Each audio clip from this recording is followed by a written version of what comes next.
Hey everybody, I'm Elise Wong, and on this video I'm going to show you how I clean my airbrush.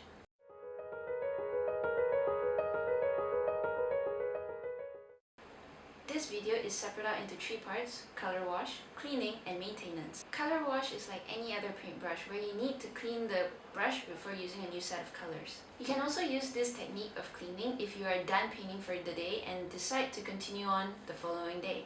However, if you don't plan on using your airbrush anytime soon, I would recommend a more thorough wash, which is shown on part 2 of this video. If it's your first time taking apart your airbrush, it may seem pretty daunting. However, you don't really have to worry too much. There's a technique I use where I arrange the parts in a certain order, so if you ever forget where the parts go, it's easier to find your way back. I usually do a thorough wash when I am completely done using the airbrush. I usually use airbrush during the early stages of my painting project. For example, the background, the foundation. So when I'm done with that part, it will be quite some time before I start on another project using the airbrush. So this is when a thorough wash comes in handy. Lastly, to maintain the airbrush, being a tool that has mechanics and movement, you will have to lubricate it from time to time. For color wash, you're going to need a container for your dirty water, another container to mix your paint in. I shall demonstrate with white paint first. This is a 1-to-1 mixture of Windex and water. This is to thin out the paint and to also help clean it out. I use the end of this spoon to help mix the paint in. So you're going to pour some paint into the container and you're going to thin it out using the Windex mixture. You're looking for a texture of the consistency of milk, so it's like water but a little bit thicker. Pour it into your paint cup and cover it so the paint in your cup won't dry as fast. So this is me demonstrating how I paint my foreground of my Sumatran rhinoceros. As you can see, there is still residue of paint left. You're going to need to wash it. You have to rinse it with water, pour it out, and spray it out just to make sure that all the paint has gone through.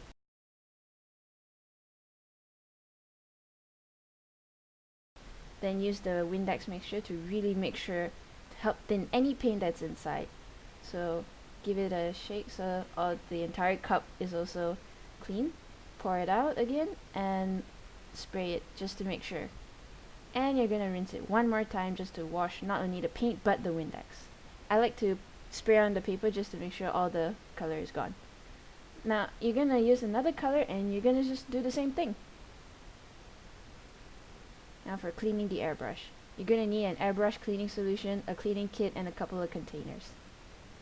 So when you're going to disassemble, take out the needle cover and nozzle cover. After that, you're going to separate the needle cover from the nozzle cover. I like to do this so as to not damage the needle. Once that's separate out, use the spanner and take out the nozzle. Unscrew the balance weight and also the needle chuck screw. After that, you're going to push the needle out and gingerly take it. This is the basic things that you need to disassemble, not necessarily more than that. Take out the cleaning brushes. What you're going to do is you're going to take the container, pour some cleaning solution, and put your small components in and let it soak for a bit. Make sure it's all submerged under that solution. After that, you're going to uncap the paint cup. As you can see, there's some paint residue in. Pour some in. Make sure to use your finger to block the hole so the solution won't escape. Take the brush and swirl it around, kind of like cleaning a toilet. Pour the solution in a container. Use the little brush to make sure all the paint is out. Spray some water in to rinse it out.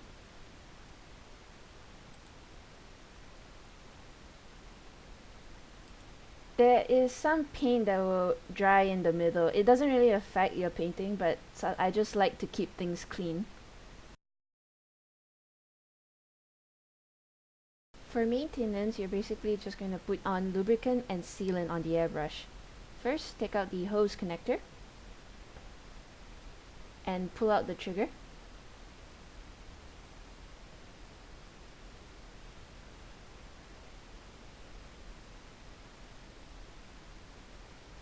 You can use a toothpick for this. You can put the lubricant on the trigger leg.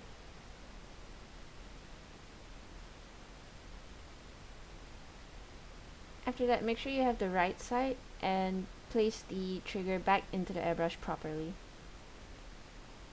And screw on the hose connector as well.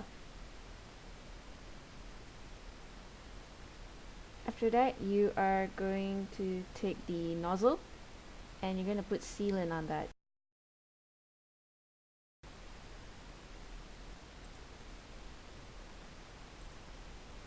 Before you put it in, you have to place the needle in first.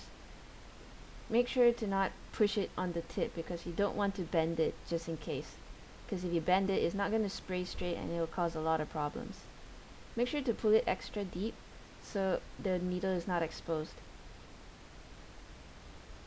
Use the spanner to screw it in again, but make sure to not screw it too tight because if you break the cylinder inside, you have to replace the entire airbrush.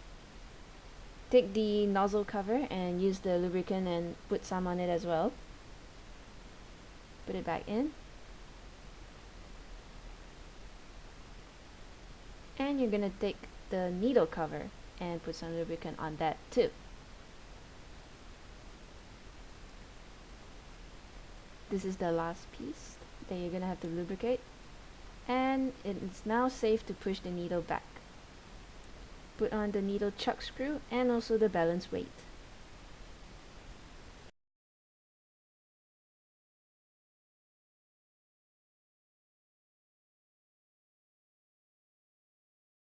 Make sure to put in the hose just to give it a check.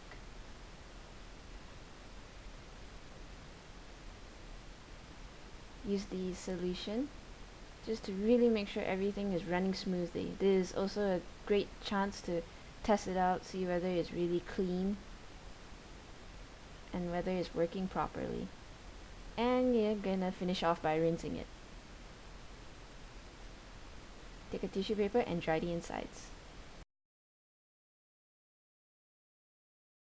I hope you found this tutorial helpful. If you're new to my channel, I would love for you to subscribe. And if you'd like to know more about my paintings and photos, please follow me on Facebook, DeviantArt, Blogspot and Google+.